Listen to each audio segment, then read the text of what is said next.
اس کام کے کچھ لوازم ہیں، کچھ شرائط ہیں، اس کی کچھ تدریج ہے جو ہمیں سنت سے ملتی ہے، قرآن سے ملتی ہے، حدیث سے ملتی ہے۔ تو میں اس کام کے ضمن میں اس کی وہ تدریجی مراحل اور اس کے لوازم اور اس کی شرائط بیان کرنا چاہتا ہوں۔ سب سے پہلی شرط اول، وہ فارسی کا شعر مجھے یاد آیا کہ در رہے منزل لیلا کے خطر ہاش بسے، شرط اول قدمی نست کے مجنون باشی۔ پہلی شرط یہ کہ مجنون بنو۔ تو یہاں کا پہلی شرط کیا ہے؟ پہلے صاحب ایمان بنو، ایمان تمہارے دلوں میں ہو۔ یا ایھا الذین آمنوا آمنوا باللہ ورسولہ، یعنی ایک ایمان تو تمہیں حاصل ہے، اقرار باللسان، وہ تو تمہیں والدین سے مل گیا، عقیدہ تمہارا ہے، متوارث جو ہے تم عقیدے کو مانتے ہو، لیکن دلی یقین والا ایمان حاصل کرو۔ اصل میں اس کے بعد گاڑی چلتی ہے، اس کے بعد جو ہے نتائج نکلتے چلے جائیں گے، لیکن اگر وہاں ایمان کی کمزوری ہے تب اوپر سے کوششیں کریں گے، نتیجہ نہیں نکلے گا، آگے ہم بڑھ نہیں سکیں گے، ہمارے جو جد و جہد ہے وہ کامیابی سے ہمکنار نہیں ہوگی۔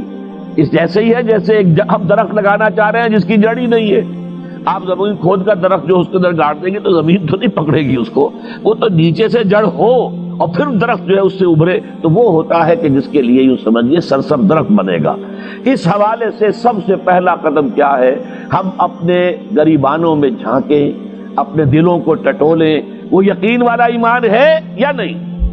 اگر ہے تو اللہ کا شکر ادا کیجیے، تہنیت، مبارکباد، اور نہیں ہے تو پہلا کام یہ ہے کہ اے ایمان کے دعوے دارو، ایمان لاؤ جیسے کہ ایمان کا حق ہے۔ یقین اللہ کی ذات پر، اس کی صفات کمال پر، یقین مرنے کے بعد اٹھنے پر، بعث بعد الموت اور حساب کتاب، یوم حشر اور جنت اور دوزخ کا یقین، فرشتوں کا یقین، وحی کا یقین، قرآن کا یقین، کتابوں کا یقین، نبیوں اور رسولوں کا یقین، اور محمد الرسول اللہ کا یقین صلی اللہ علیہ وسلم کہ آپ آخری اور کامل رسول ہیں اللہ تعالیٰ کے، خاتم النبیین بھی ہیں اور آخر المرسلین بھی صلی اللہ علیہ وسلم۔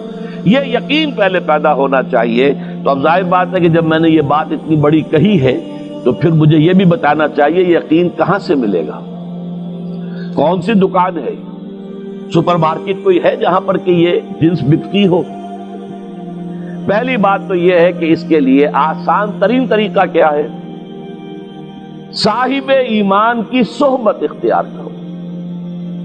جیسے آپ بھٹی کے آگے بیٹھیں گے تو حرارت پہنچ جائے گی، آپ برف کی سل کے قریب بیٹھے ہوں گے ٹھنڈک پہنچ جائے گی۔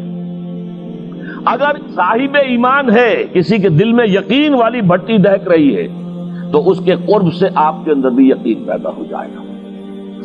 دوسرا طریقہ یہ ہے کہ شریعت کے احکام پر عمل کیے جاؤ، اس عمل سے بھی یقین پیدا ہوتا ہے۔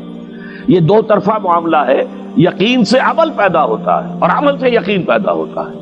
جیسے آپ کہتے ہیں وشیس سرکل، وہ بری شے ہوتی ہے کہ ایک چیز ہے بڑھ گئی تو پھر اس کے اور خرابی بڑھ گئی، اس سے پھر وہ پہلی خرابی اور بڑھ گئی، پھر وہ اس سے اور خرابی بڑھتی چلی گئی۔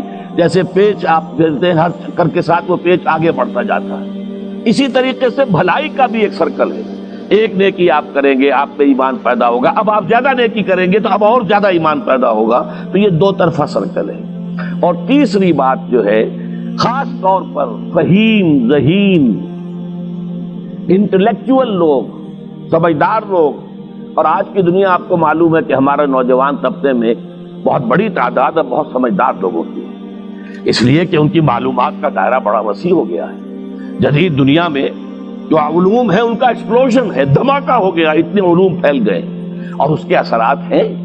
اخبار بین لوگ بھی جو ہیں وہ بھی ایک طرح سے ہر ایک ان میں سے فلسفی ہوتا ہے، آپ اس سے ذرا بات کر کے دیکھیے، وہ اپنے فلسفے بگاڑے گا، اپنی رائے دے گا، معلوم ہوتا ہے کہ شاید سب سے بڑا سیاسی تجزیہ نگار یہی ہے۔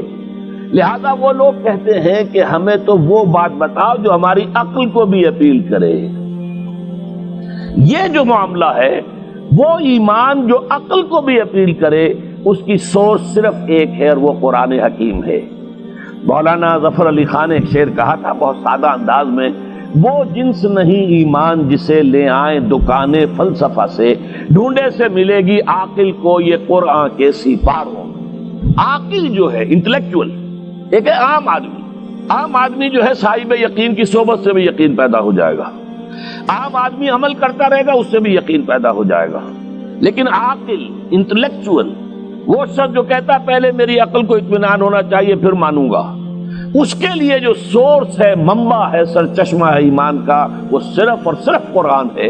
اس میں غور و فکر کرے، انسان اس طرح قرآن کو پڑھے کہ وہ براہ راست اس کا مفہوم اس کے دل کے اوپر اترتا چلا جائے۔ جیسے علامہ اقبال نے کہا ہے کہ تیرے ضمیر پہ جب تک نہ ہو نزول کتاب، گرہ کشا ہے نہ رازی نہ صاحب کشاف۔ قرآن تو تمہارے اپنے قلب پر نازل ہونا چاہیے۔ اور یہ اصل میں ان کے والد نے کہا تھا ان سے، بالکل بچپن میں۔ علامہ اقبال چھوٹے سے بچے تھے، ان کے والد تھے ذرا صوفی منش آدمی تھے، وہ شیخ نور محمد۔ وہ آئے فجر کی نماز مسجد سے پڑھ کر آئے تو دیکھا کہ اقبال جو ہے بچہ وہ قرآن پڑھ رہا بیٹھا ہوا۔ اس نے کہا والد نے کہ بیٹے تم یہ قرآن کیسے پڑھتے ہو؟ اب وہ حیران ہوا بچہ، یا بچہ بس میں پڑھتا ہوں قرآن جیسے پڑھتے ہیں، آپ کا مطلب کیا ہے؟ کہا بیٹے قرآن ایسے پڑھا کرو کہ جیسے یہ تم پر نازل ہو رہا ہے، یوں سمجھو کہ تم پر نازل ہو رہا ہے، تم مخاطب ہو۔ اب اس چیز کو انہوں نے اپنے اس شعر میں ادا کیا، تیرے ضمیر پہ جب تک نہ ہو نزول کتاب، گرہ کچا ہے نہ راضی نہ صاحب کشاف۔ جیسے یہ قرآن قلب محمد پر نازل ہوا تھا، فَإِنَّهُ نَزَّلَهُ عَلَىٰ قَلْبِكَ، جبرائیل نے یہ اے نبی اے محمد آپ کے دل پر اتارا ہے۔ تو جب تک ہمارے بھی دل پر نہیں اترے گا تو قرآن مجید جو ہے وہ ہمیں انسپائر نہیں کر سکے گا۔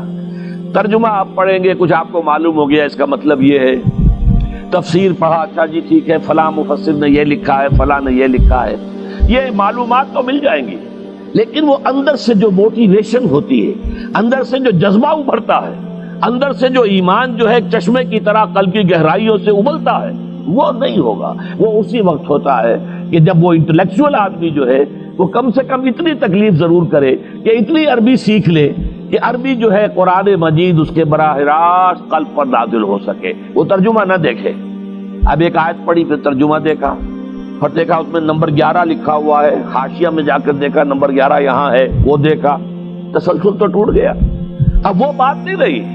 اور ترجمہ جو ہے وہ سبھی جانتے ہیں، دنیا میں ہر بچہ بھی سمجھ لے گا کہ غالب کا کوئی شعر ہو اور وہ آدمی پڑھ کے جھوم جاتا ہے کہ کیا بات کہی، اسی کا انگریزی میں ترجمہ کر دیجیے، اب اس میں کچھ بھی نہیں۔ آپ نے مفہوم تو بیان کر دیا انگریزی میں، لیکن جو تاثیر ہے اس غالب کے شعر کی وہ انگریزی میں منتقل نہیں ہو سکتی۔ تو قرآن مجید کا کچھ نہ کچھ مفہوم تو ترجمے سے معلوم ہو جائے گا، قرآن کی تاثیر ترجمے سے نہیں حاصل ہو سکتی، تفسیر سے نہیں حاصل ہو سکتی۔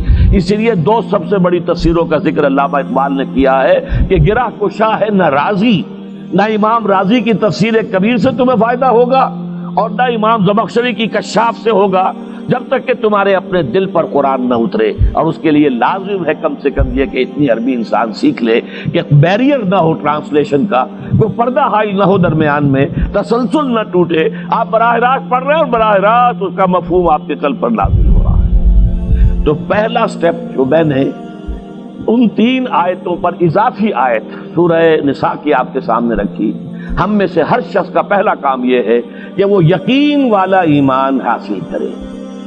عام آدمی کے لیے صاحب یقین کی صحبت بھی مفید، عام آدمی کے لیے عمل سے بھی یقین پیدا ہوتا ہے، لیکن انٹلیکچوئل کے لیے، ذہین کے لیے، فہیم انسان کے لیے، انٹیلیجنسیا جسے آپ کہتے ہیں، اس کے لیے لازم ہے کہ وہ قرآن مجید کی گہرائیوں میں غوطہ زنی کرے اور قرآن اس کے اپنے قلب کے اوپر نازل ہو تو کہیں جا کر وہ قرآن کو سمجھے گا۔ چنانچہ علامہ اقبالی کا ایک اور شعر میرے ذہن میں آیا ہے، وہ میں آپ کو سنا دوں۔ ہم یہ سمجھتے ہیں کہ عرب تو ان کی اپنی زبان ہے، لہذا وہ تو قرآن مجید کو سمجھتے ہی ہوں گے، لیکن بسا اوقات ایسا بھی ہوتا ہے اگر دل پر حجاب آئے ہوئے ہوں تو قرآن مجید کے سمجھنے سے بھی کچھ حاصل نہیں ہوتا، دل پر حجاب ہے۔ یہی وجہ ہے تو عرب ہو یا عجم ہو،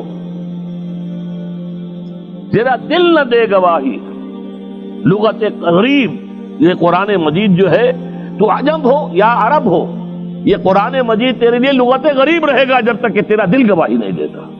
تو ایک تو طلب ہدایت ہو انسان کے اندر، اور دوسرے یہ کہ قرآن مجید کو براہ راست نازل ہونے کا موقع ملے قلب کے اوپر، تو ایمان یقین والا حاصل ہوگا۔